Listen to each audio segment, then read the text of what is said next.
our channel, Phil Shingla. So, guys, as this moment, the time check tayo is 10:10. So, nakaalis na si Adi. At, ayun, nakagawa na rin ako ng chapati. Tapos, sabi ko nga sa inyo, as what I'm doing every day, washing all the uniforms of my brother-in-law and Adi. So now, what I will do, since binilhan ako ng aking father-in-law ng sitaw. So ito kasing sitaw, kapag hindi nila season, wala talagang sitaw. Noon pa ako naghahanap, wala akong makita. Pero siguro season na ngayon, tapos nakita ni father-in-law. Alam niyang gusto ko, so binilhan niya ako. Ayan. Actually, hindi kasi sila kumakain ng sitaw. Wala silang, kumbaga wala silang recipe na sitaw ang kasama. Ang sinasama nila ay yung tawag dito, peas. Yung peas yung kanilang niluluto, pero hindi sitaw. Tapos guys, binilhan din ako ni father-in-law ng talong. Asan yung ibang talong? Ito na ba yung talong lahat? Oh guys, ito nga yung talong na binili sa akin. So alam niya din na mahabang talong ang aking kailangan, ang gusto ko. So, talong na mahaba. Otherwise, ang bibilihin nila ay, ni father-in-law ay yung bilog. Kasi yung bilog talaga yung ginagamit nila. Dahil alam niya na mahilig ako sa mahaba. Hindi naman, ibig sabihin, diga tayo sa Pilipinas. Ang ating gusto ay yung mahabang talong. Gawa ng, di naman kasi tayo usually gumagamit ng bilog na talong. Dahil hindi ko alam kung bakit, siguro dahil mas marami mahabang talong sa atin sa Pinas. So ayan, kita nyo, hindi si father-in-law masyadong marunong pumili ng ano, kasi nga hindi sila usually bumibili nito. Binilhan niya lang talaga ako dahil alam na kumakain ako. Usually kung tayo bibili nito, dapat medyo bata-bata pa, yung parang ganito lang. Ayan, ganito lang. Yung nabili ni father-in-law parang ano na siya. Yung iba ay ano na, magulang na kumbaga. Yan. So, hindi ko alam, confused pa ako anong luto ko dito sa aking sitaw. At saka talong, adobo ko ba? Mag-suggest nga kayo ng anong luto ang pwede na masarap dito sa talong at sitaw na ito. Mahilig din kasi ako sa bulanlang. Kung alam niyo yung bulanlang, sikat na sikat yan sa Mindoro, Batangas. Sa iba kasi, sa iba ang tawag, pero parang pareho din lang. Matulog naririnig ko parang inabraw. Ang kusan yung inabraw na iyon, kung saang lugar yun. Pero para rin siyang bulang lang sa atin. Sinasabawan lang, nilalagyan luya, may konting bagoong, tas sari-saring gulay na siya. So, ayun. So, siguro parang feeling ko adobuhin ko to. Ganun ang feeling ko kasi may bagoong nga ako. Naman. Nahiya ako din yung baka maamoy nila yung bagoong. Lagot tayo. Ate nang kukunti naman itong inano ni father-in-law. Pero papakita ko sa kanya na pagkakaiba ng magulang. Next time na pag bumili siya, ganyan ang bibilhin niya. Yung lang, ipapakita ko sa kanya. Diyan lang kayo guys. Ipapakita ko kay father-in-law, ha? Wait lang. So, ayun guys, pinakita ko kay father-in-law. Pagkakaiba. Para next time, pag bumili siya, yung mga bata-bata pa. Hindi siya magulang. Alas ko to. Kasi sa atin, sitaw is life, diba? Laging may sitaw sa atin, available lagi. Dito kasi per season kung magkaka-available, kaya pagka katulad nito sobrang gulang na, bigay ko na lang to kay father-in-law. Sabi niya ihahalo niya daw sa lutuin. Sa kanilang mga sitaw-sitaw. Sa kanilang mga dal-dal, pwede naman yung dal na lulutuin. Kasi kakaunti naman to, kaya kahit medyo hindi pa naman masyadong magulang, isinasama ko na. So, ayan. So, confused pa rin ako kung anong gagawin ko sa aking lutong ito. Ngayon ay ano, maya-maya guys, kakaonin ko na rin si Adi. Kasi father-in-law kakaon. Tulad nito, magulang na. Magulang na nabili ni father-in-law. Okay lang yan. Ito hindi pa. Okay pa to. Yan. Gayati natin. Kasi namiss ko yung Filipino food natin. Kasi nga guys, kaya hindi ako kumakain ng Hanino food. Ang food kasi nila dito sa India, pagluluto dito sa amin ha. Sabi medyo labog. Hindi naman tayo sanay sa labog. Overcook ba? Tapos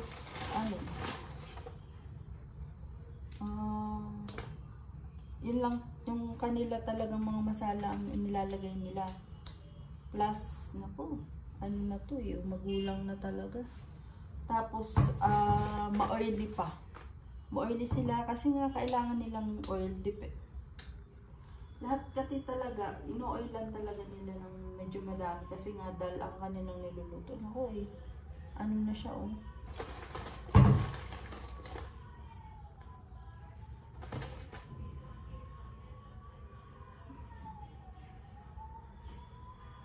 Papakita ko to kay father-in-law.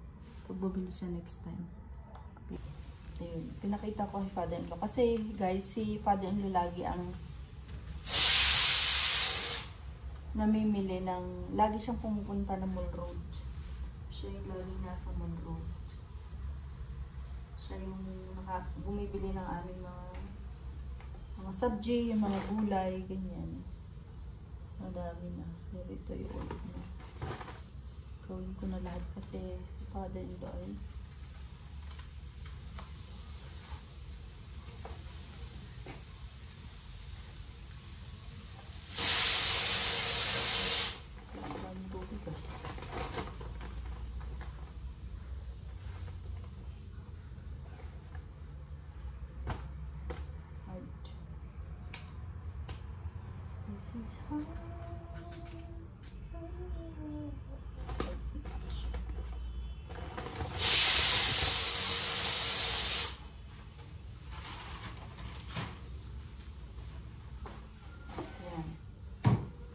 nakagayat na tayo. Wala lang ang kalabasa. Yun lang ang problema ko. Hindi nakabili si father-in-law. Ang kalabasa. Sartin to. Yung adobo nga. Sama-samang iba't ibang klase. Iba't ibang gulay. Sa paligid ay nga. So, meron lang ako ay sali natin ito sa ating hugasan. Adobohin ko na lang guys kasi hindi kakunti yung dadalawang klase lang yung gulay ko. Hindi siya masarap na bulang lang pagka wala yung ibang kasama.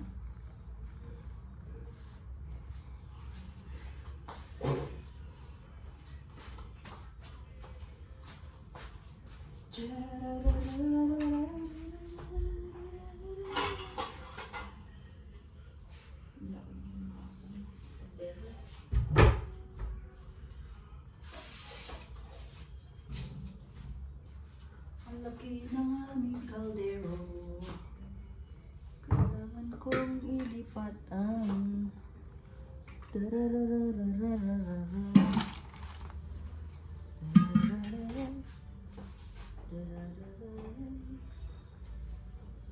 ayan guys, nagluto si father-in-law yung parang matamis siya na pakita ko sa inyo yung niluto ni mother-in-law.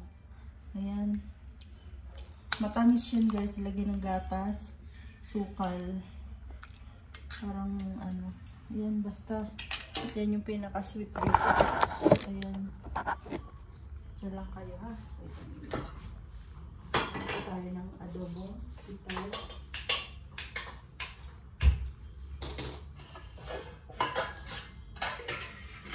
Gawa tayo ng bawang.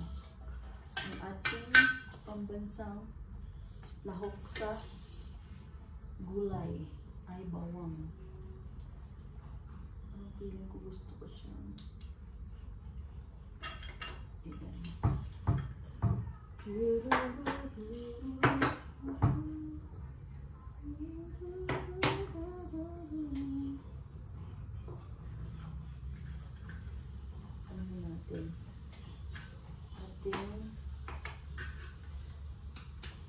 tinataas ko guys kasi wala akong pang tawag dito kasi baka mabasag yung tiles ni ma'am. Tinataas ko. Yan. Konti lang naman to. Aromatic siya lang.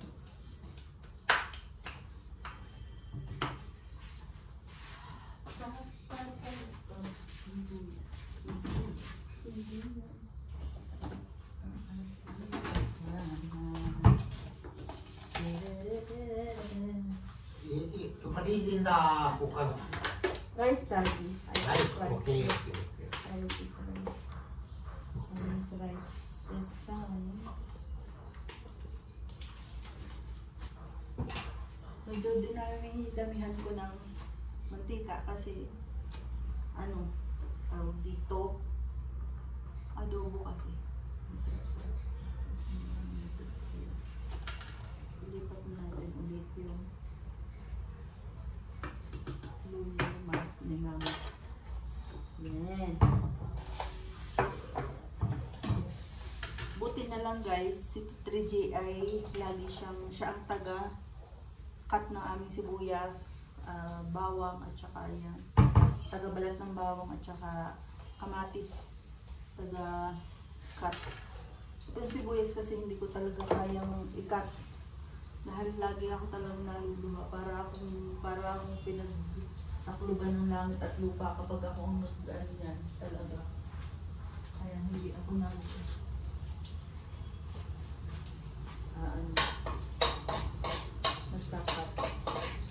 Ang adobo ba ay mayroong kamatis? Ang wala naman. Mayroon. Ano nga ba? Tignan ko nga muna sa YouTube guys. YouTube University. Hanap muna ako. Wait.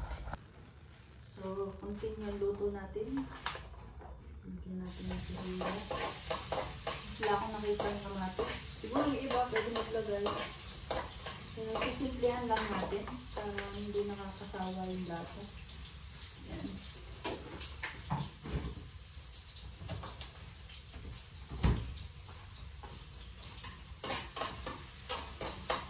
Tulog ko gabi ay sa kapitbahay na naman ako kumain kasi meron silang parang festival dito na nagpapakain sila sa mga neighbor nila. Tulad nung isang araw doon kami kumain sa taas nila.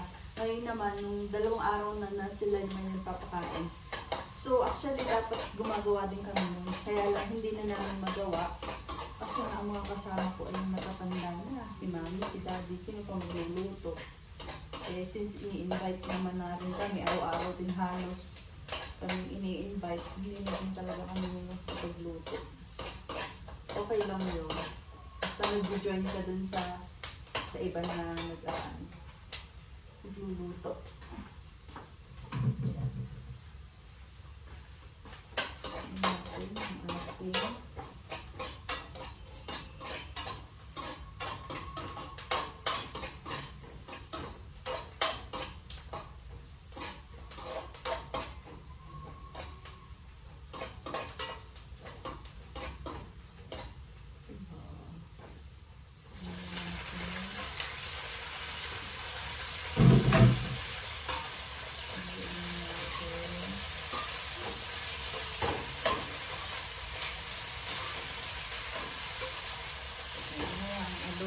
Lagyan natin toyo.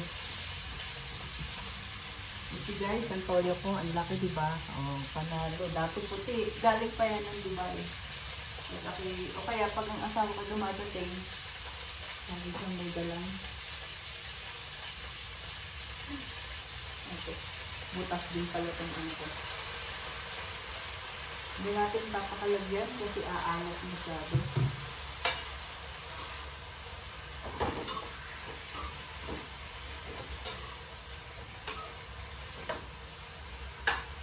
Parang pa-steam lang siya. Lagyan natin ng pambansang ipinagbabawal na technique. Asa na yun? Technique kong yun. Wala.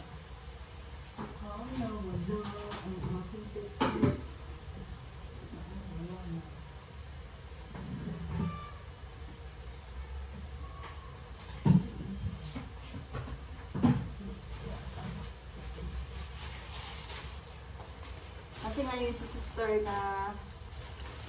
Casey, na may asawa din dito sa Sheila, ay umuwi siya. So, ito binigay niya sa akin ng isang napakalaking ginisamig. So, lagyan natin.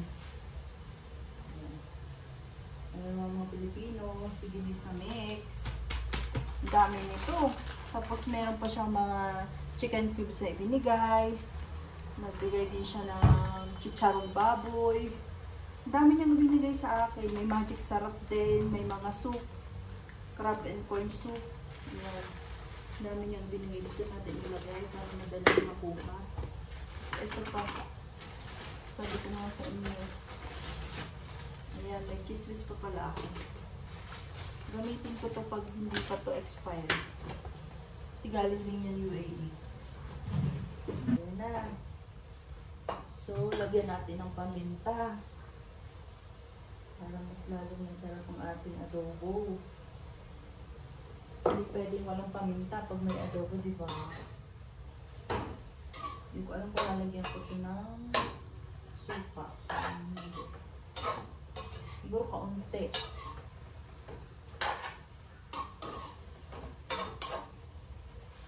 Kaunti lang. Kaya ang adobo, di ba, may suka. May suka ba yun? Yan.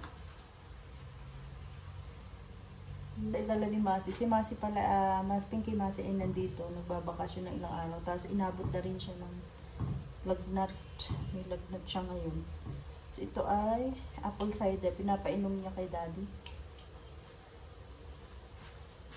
Lagyan natin ng hindi. Yung aking nilito. Para magmukhang adobo talaga. Tapos, pahiram muna, okay? Gulay din lang naman yung niluto ni Mami. Pahiram muna. Wait ka lang. Takpan natin ng iba ito. Ayan. Okay guys, now, let's wait lang. Nalumambot siya. At okay na yan. So, gano'n lang na simple guys. Kapag gusto kong talagang magluto ng ating pagkain, lalong-lalo na si Daddy pag pupunta siya ng Mall Road sa market, tatanungin niya ako kung anong gusto kong ipabili. Ganyan siya lagi sa akin si father-in-law. Lagi ba niya ako inaalala na baka hindi ako makakain. Tapos tinanungan niya ako kahapon, kasi galing siya kahapon, sabi niya, anong gusto mong bilhin ko? Kasi pupunta nga ako sa bilihan ng gulay. Sabi ko, Daddy, sabi ko lang talaga sa kanya yung talong na mahaba. Tapos yun nga, dahil alam niya nung gusto ko ng sitaw, nakita niya may sitaw, so binilhan niya rin ako. So ganyan si father-in-law lagi. Nakalimutan ko lang magpabili ng okra. Dapat pala okra. Ayun. Tapos nga, kahapon din sabi niya bago siya umalis. Kasi alam nga niyang matagal na akong hindi nakakain ng non-veg. Sabi niya, pagkatapos nga daw ng Diwali, may bibilhan daw siya na fish. Kasi alam niya na kain akong fish. May bibilhan daw siya ng fish na tinda dito lang. Siguro dinadala dito sa may Shimla, pero malayo-layo yung pinanggalingan. So sabi niya, bibilhan kita at pwede kang kumain after ng Diwali. Kasi nga ganun din sila. Siyempre pag may mga festival na darating, ang mga non-veg ay hindi rin pwede. So ganun din ako. Okay lang sa akin na hindi kumain sa akin everyday ng non-veg. Pag nagki-craving lang talaga ako, di ayun.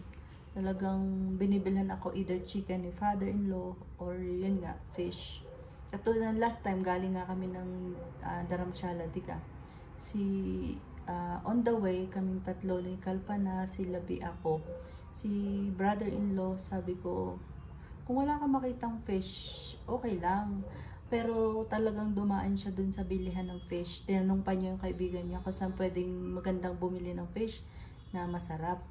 Tapos sabi ko, wag na kasi hindi niya, walang tao kasi dun sa parang pinaka-kariton or booth ng bilihan ng fish. So, okay lang. Tapos, tumawid pa siya talaga ng karsada para magtanong sa tao kung saan pwede makabili ng fish. Ayun, tapos tinuro sa kanya sa banda ron. Tapos pumunta kami. Tapos nagpark lang siya. Siya yung bumili ng fish. doon. Tapos dinala niya lang sa akin. Kita nyo naman sa video. Kung hindi nyo pa yung napapanood, ay balikan nyo yung video ko guys, na pauwi namin galing Dharamshala nung kasalan nung pinsan namin. Umuwi kami, yun yung aming on the way. Tapos may lasi din kaming kinain doon na napakasarap. Inyo rin panoorin yun guys. Huwag nyo kakalimutan. Tingnan yung aming video ngayon.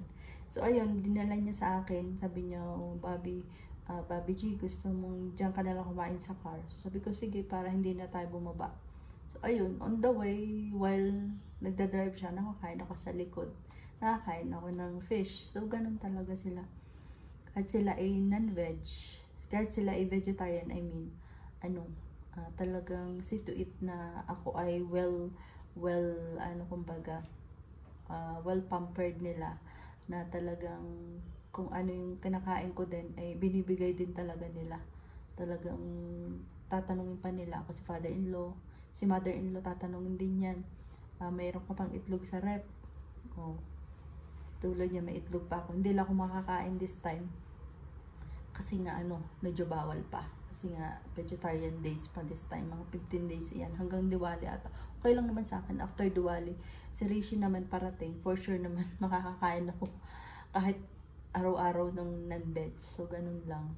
Yan din si mother-in-law. Isasama niyan ako doon sa tindahan. Tapos bibili kami ng mga tinapay ni Adi, pagkain ni Adi, juice ni Adi para sa school din. Tapos isasama na juice ni Adi, tapos isasama na rin niya yung aking itlog. Tatanungin niya, may itlog ka pa, ganyan. So ayun, kapag prito-prito ako ng itlog, ganun lang. So ganyan sila sa akin. Napakaswerte ko talaga sa aking mga in-laws, kasi hindi nila ako inaano na wag kumain, kahit vegetarian sila lahat, wag kang kumain, ganyan. Hindi. Talagang binibigay nila ang aking cravings. Dahil alam namin niya syempre. Kaya grateful and forever grateful talaga ako sa kanila. Thank you Lord, kasi mahal na mahal nila ako. Dumating na si Masi dito, ilang araw nakalilipas. Mga 3 days na siya dito. So ayun, medyo nilagnat lang siya. Tapos this time, tapos nilulutoan ko rin siya ng soup na the way I make, kasi nga gusto niya yung natikman niya, kasi yung mga soup ko niluluto natin, yung soup natin, nagugustuhan niya. So ayun, pagdating niya dito, nagpaluto siya sa akin ng soup. Yun lang kinakain niya, kasi medyo diet siya sa ma-oily na pagkain, kasi may sakit siya this time. So ayun guys, tingnan natin ating niluluto. Ay, malambot na. Ayan, ang sarap. Pakita ko sa inyo para lalo kayong mahili. Yan. Diba? Pwede na yan. Walang tayong okra at saka kalabasa. Pero okay lang.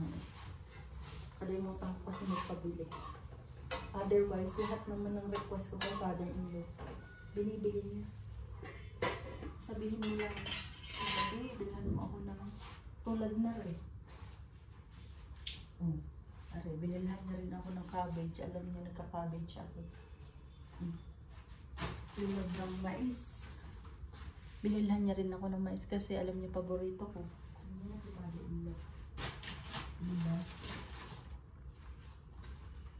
So, ayun. So, marami pong salamat. At hanggang dito na lang ang ating video sa pagkakataong ito. Pero, sana lagi po kayong manood at suportahan nyo ang aking munting channel. And pa-like and subscribe po, Phil and Shimla. At saka po yung aking FB page na Kamangyan Vlogs sa India. So yun po ang aking FB page. Nag-upload din po ako doon. So maraming salamat sa inyong suporta. 1K na po tayo. At update lang po sa aking monetization sa YouTube. Nag-apply na rin po ako for AdSense. So let's see, kasi medyo matagal-tagal pa naman yung result nun. Kung ano, kasi i-review pa yan ng YouTube ang iyong channel. Tapos saka kanila papadala ng mga ano nila. So ayan. So maraming pong salamat and God bless us all. And abangan nyo guys ang pagdating ni Rishi. So marami pa akong video na i-shoot. At ipapakita ko sa inyo ang mga pupuntahan namin at mga ganap namin sa mga araw na iyon. Maraming pong salamat. Namaste and mabuhay everyone. Thank you.